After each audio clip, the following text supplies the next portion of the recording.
À Londres, les sauveteurs essaient toujours de retrouver la vingtaine de personnes disparues. Les enquêteurs fouillent actuellement la coque du nightclub flottant qui a coulé hier soir. 10 corps ont été retrouvés. François Mitterrand, à quelques heures à Madrid, de passage quelques heures à Madrid, affirme que les navires français sont en mission de secours et de sauvegarde. Il appelle à une intensification diplomatique. L'OJR menace les soldats américains. Pologne, le nouveau Premier ministre pressenti expose son programme à la télévision pour la première fois. Il demande aux Polonais de se débarrasser du désespoir. Vente des yearlings à Deauville, les prix ne sont plus ce qu'ils étaient. Le record atteint à peine 6,5 millions de francs. Un reportage à la fin de ce journal. Mesdames, Mesdemoiselles, Messieurs, bonsoir. Le capitaine de la drague qui a heurté de plein fouet le bateau Nightclub sur la Tamise a été arrêté, ainsi que son second, après avoir été épronné, vous le savez. Le bateau de promenade a coulé presque immédiatement. Il y avait à bord environ 120 passagers. Pour le moment, 20 personnes manquent à l'appel. 10 corps ont été retrouvés. Louis Carzou.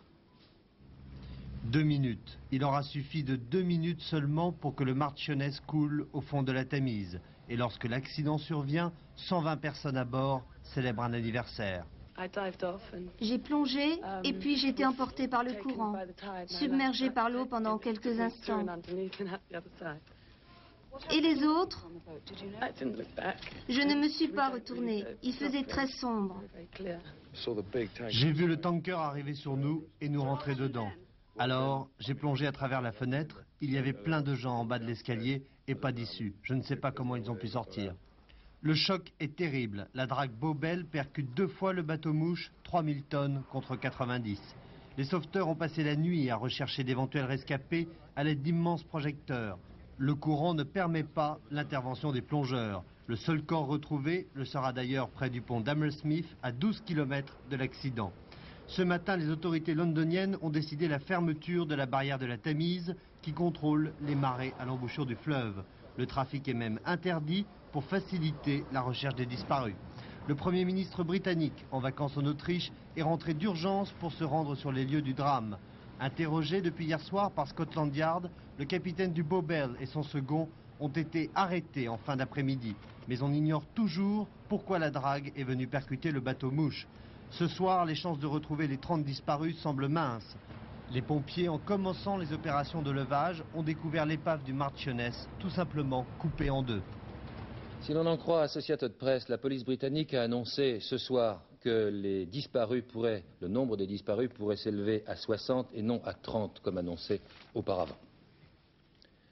Le nouveau Premier ministre polonais pressenti était cet après-midi pour sa première sortie officielle à Gdansk où l'on célébrait l'anniversaire de la signature des fameux accords. Il a rencontré Lech Walesa mais n'a pas pu encore parler de la constitution de son nouveau gouvernement. Les choses restent encore indécises. Jacques Merlino. Depuis plusieurs semaines, les militants de Solidarité avaient prévu de fêter le 9e anniversaire des accords de Gdansk par un marathon, histoire de montrer leur ténacité et leur résistance. Ils ne savaient pas alors que la vedette leur serait ravie par un nouveau Premier ministre issu de leur rang. Celui-ci, Tadeusz Mazowiecki, avait fait le voyage de Gdansk pour son premier dimanche officiel et déjà sur lui s'abattaient les meutes de journalistes qui viennent du monde entier découvrir le premier dirigeant non communiste d'un pays de l'Est.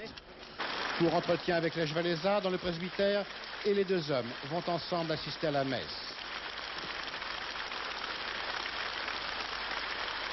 La foule, enfin, laisse éclater sa joie, alors que Lech Walesa a de plus en plus de mal à dissimuler son émotion. Et de la foule qui a envahi l'église, jaillit spontanément l'hymne national. Il dit « Tant que nous vivrons, la Pologne vivra. Ce que l'ennemi nous a pris, nous lui reprendrons. »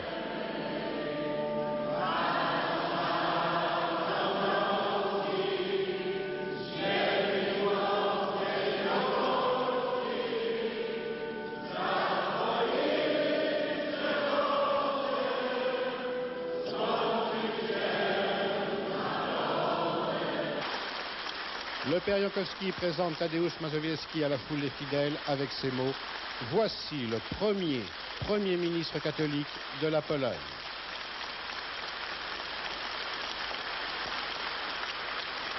L'émotion est alors à son comble dans cette église de Gdansk qui depuis 1980 a servi de refuge à tous ceux qui luttèrent pour plus de démocratie et de liberté.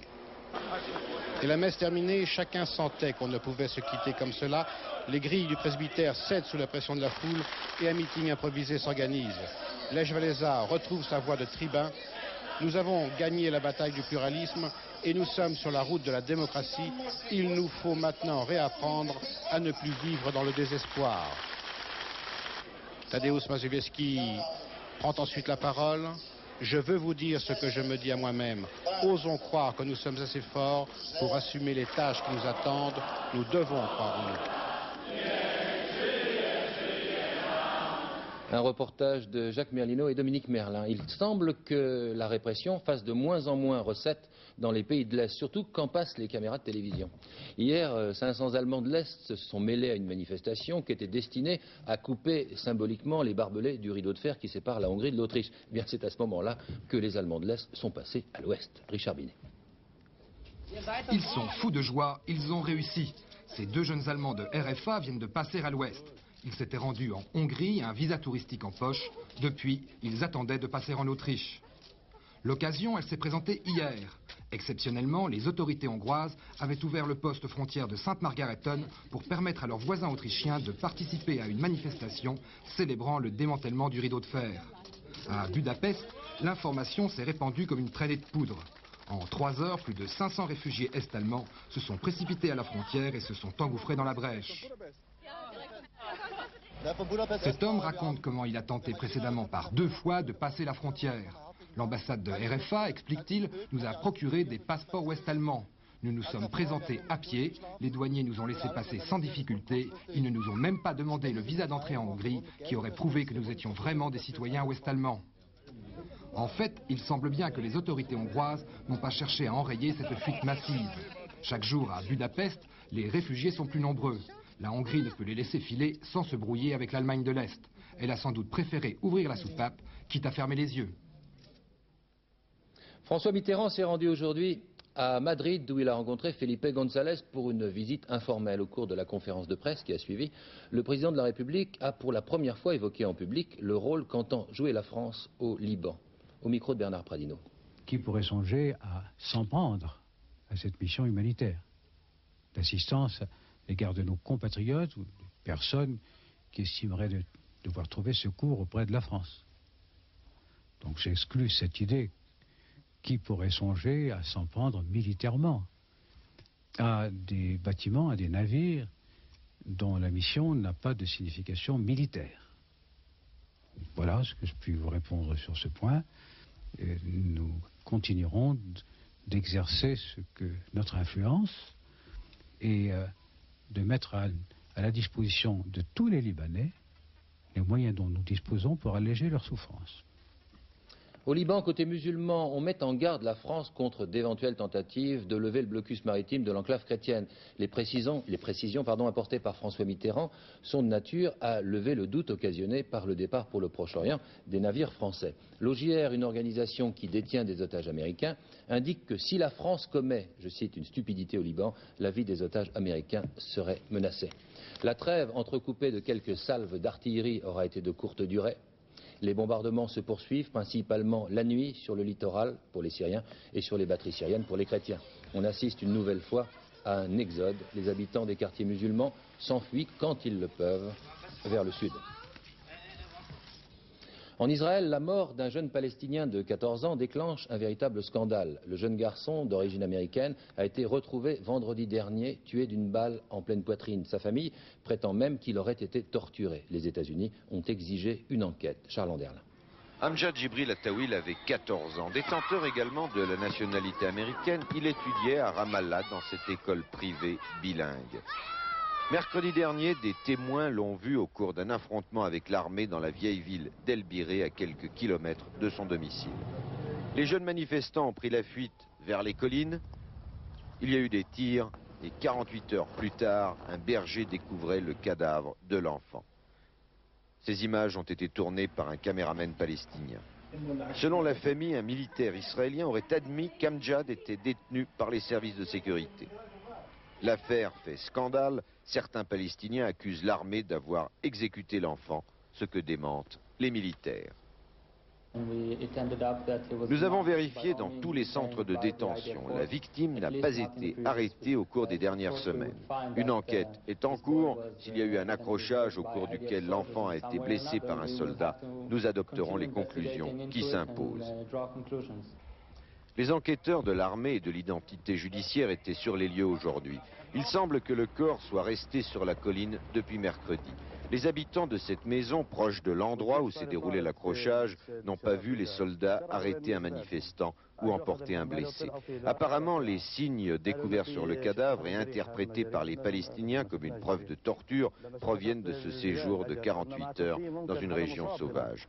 On ne sait donc toujours pas comment est mort Amjad Jibril à Tawil. Ce qui est certain, c'est qu'il est la 522e victime palestinienne depuis le début du soulèvement.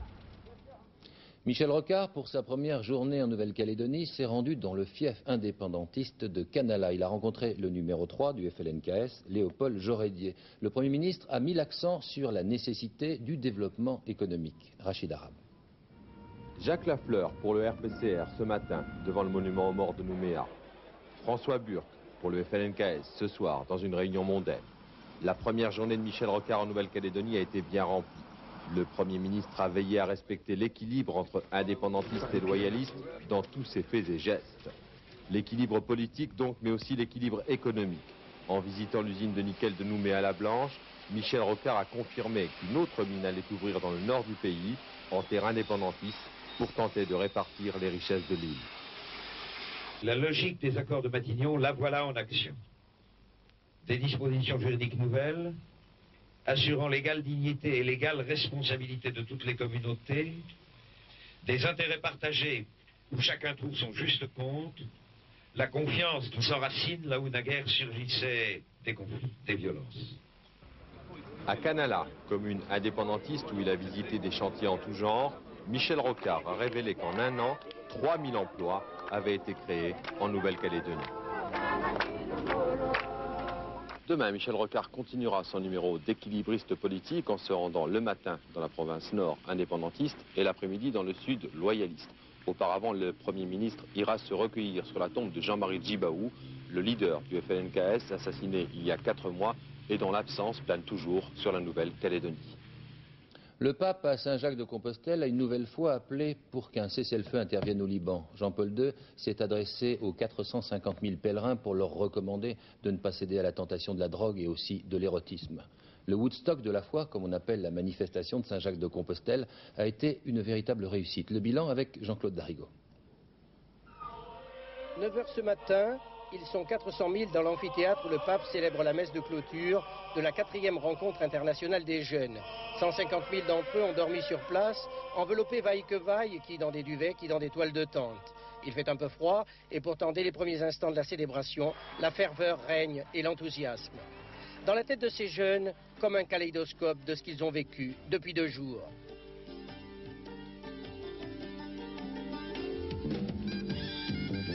Des images du pape pèlerin effectuant tous les gestes et les rites de l'aventure spirituelle de Saint-Jacques.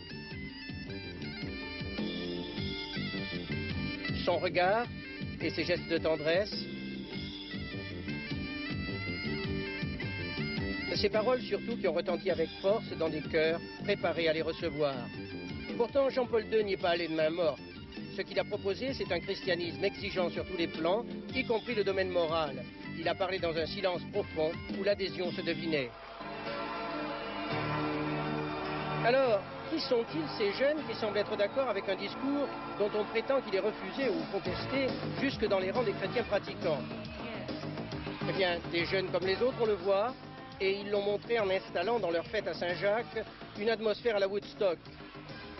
Des jeunes différents des autres aussi, par leur choix personnel, le choix explicite du christianisme et de l'évangile. À cela donc, Jean-Paul II s'est senti libre de parler avec son cœur de l'Europe chrétienne qu'il rêve de reconstruire. Ils ont dit oui à son projet. Il faudra désormais compter avec eux, aussi bien dans l'Église que dans la société. C'est maintenant officiel. Henri-Xavier Lemire, involontaire de l'association Handicap International, a bien été fait prisonnier par les troupes de Kaboul. Son compagnon Vincent, lui, a été tué au cours d'une embuscade qui a été tendue le 15 août dernier. Aujourd'hui, le chargé d'affaires afghan a été convoqué au Quai d'Orsay. La vente du yearling n'est plus tout à fait ce qu'elle était. Je fais allusion, bien entendu, au prix. Le record aujourd'hui n'a pas excédé les 6,5 millions, ce qui n'est pas énorme quand on se souvient des prix des jeunes chevaux il y a 10 ans. Le temps des princes arabes prêts à payer n'importe quel prix est révolu. Pierrette Bresse. Dans la tradition de l'élégance et des chevaux classiques, c'est la course du Challenge d'or Piaget qui a servi de cérémonie d'ouverture aux ventes de yearling samedi après-midi.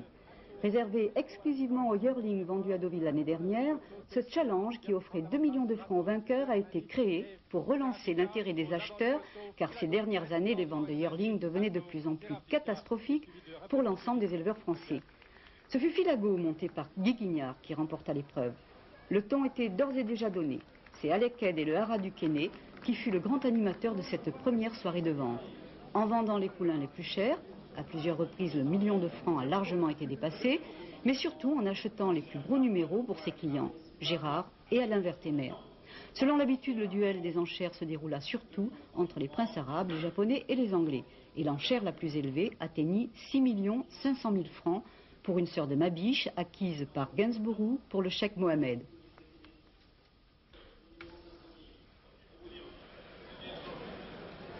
L'enchère la plus élevée n'a pas battu le record absolu de Deauville. Mais je crois qu'au-delà des records, si vous voulez, ce qui m'intéresse le plus dans le résultat de ce soir, c'est le pourcentage de vendus. Plus de 80% de chevaux de vendus dans nos ventes, c'est un pourcentage exceptionnel. Il y a 2 ans, on avait vendu 66% des chevaux, l'année dernière 72% seulement, plus de 80% cette année. Je crois que c'est un très bon résultat. Si le haras du Quesnay n'a jamais eu aucun souci à se faire pour l'avenir de son élevage, il n'en va pas de même pour l'ensemble des haras français. Beaucoup de yearlings ont été vendus hier soir à Deauville, mais souvent rachetés par leurs propriétaires, puisqu'il n'y avait pas de prix de réserve, ou à des sommes très accessibles pour des chevaux qui représentent ce qu'il y a de mieux sur le marché du pur sang. Dans nos ventes, nous vendons des chevaux 10, 20, 30 000 francs. Je crois qu'il y en a pour toutes les bourses, effectivement. Si le marché des ventes de yearling à Deauville redevient abordable, c'est bien pour attirer les petits propriétaires. L'on peut ainsi inspirer une relance des courses en France, avec beaucoup plus de chevaux à l'entraînement. Mais cela signifie aussi que la politique d'élevage est complètement à revoir, car la plupart des éleveurs ne peuvent pas survivre en vendant à perte. Ça bouge dans l'industrie des courses, mais ça bouge bien, dans le sens du progrès et de l'optimisme.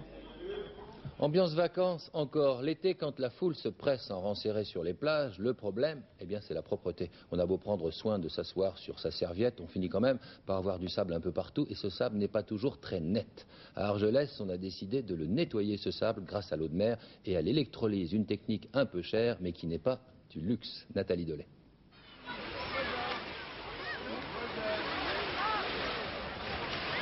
Argelès, 7000 habitants l'hiver et 120 000 l'été.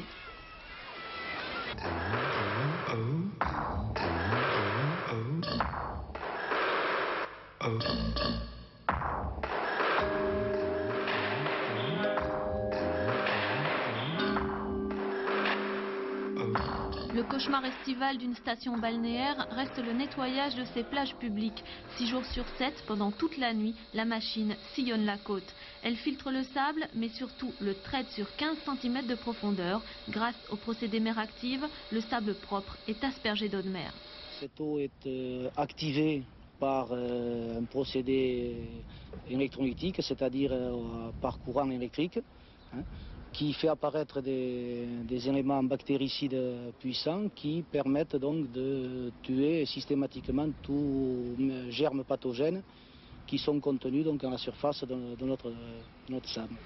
On peut trouver sur certaines plages très fréquentées jusque 70 000 germes par gramme de sable, responsables de mycoses et de champignons. Après le nettoyage et le traitement, les germes tombent à 4 000 par gramme. Le procédé mer active semble donc allier l'efficacité d'un super nettoyant à une conception parfaitement écologique. Nous partons à partir d'eau de mer uniquement, donc il n'y a aucune adjonction de produits chimiques ou autres. C'est uniquement une décomposition d'eau de mer. Et pour faire partie des privilégiés qui jouissent d'un sable parfaitement propre, il faut se lever tôt ou bien encore dormir très tard. Toujours dans l'eau aux Jeux Pan-Pacifique de Tokyo, ce sont les Américains qui raflent tout. Déjà 4 médailles d'or. Anne Mourgue. 4 records du monde battus par 4 Américains en moins de 7 heures, du jamais vu. Premier record de la journée, celui de Janet Evans, la poupée de la natation américaine, ici en bonnet noir. À 17 ans, 3 titres de championne olympique, elle améliore son propre record du monde du 800 mètres nage libre de 90 centièmes. Elle confirme sa place de meilleure mondiale sur le demi-fond. Le deuxième exploit est signé Mike Barroman aux 200 mètres brasse. Son temps, 2 minutes, 12 secondes, 89 centièmes. L'Américain prend sa revanche 2 jours après qu'un Anglais ait égalé son précédent record du monde. Quelques minutes plus tard, troisième performance par Dave Wharton aux 200 mètres 4 nages. Pendant longtemps, l'Américain était le second. Aujourd'hui, il devient le meilleur avec un temps de 2 minutes 11 centièmes. Pour terminer ces championnats en apothéose, 4e record, celui du 50 mètres nage libre, l'épreuve qui consacre le nageur le plus rapide en vitesse pure. Vainqueur Tom Jagger en 22 secondes, 12 centièmes. Un an après les Jeux Olympiques de Séoul, les nageurs américains sont encore au top niveau. Et les Français ne sont pas mal non plus encore de la natation. Le relais français 4 fois 100 mètres nage libre emporte la médaille d'argent au championnat d'Europe. Il y avait aujourd'hui de très beaux records. La médaille d'or de Catherine Plevinski, le tandem et le fameux 3000 mètres d'Awita. Tout d'abord la natation et le 50 mètres nage libre. Claude Aymar. Concentrée, Catherine Plevinski au départ de ce 50 mètres nage libre. La Française n'est pas vraiment favorite, mais elle a tout à gagner dans cette course. Elle a tout à gagner et elle va tout gagner. Un bon départ, d'excellents 25 derniers mètres et les 2 Allemandes de l'Est qui l'entourent sont battues. Catherine Plevinski, en 26 secondes, 63 centièmes, remporte sa 2e médaille d'or dans ces championnats d'Europe 1989. Solidaire, le tandem français. Fabrice Collat et Frédéric Magnier enlèvent pour la 3e année consécutive le titre de champion du monde de tandem sur piste. Une équipe bien rodée donc qui n'a pas vraiment connu de problème lors de la première manche puisque leurs adversaires les Tchécoslovaques ont abandonné. Mais là, dans la 2e manche, les Français s'imposent à la régulière après avoir lancé le sprint de très loin.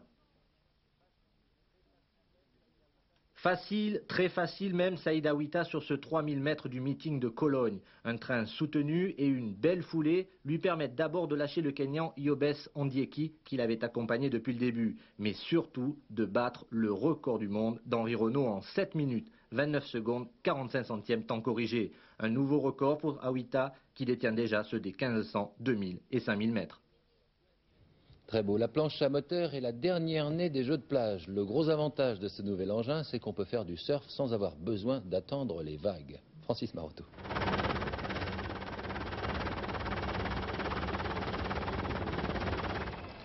Le Lacano Pro, 10 ans d'âge. Rendez-vous de la peau cuivrée et de l'écume. Alors, eh bien alors, surfeur de tous bords, à tout va.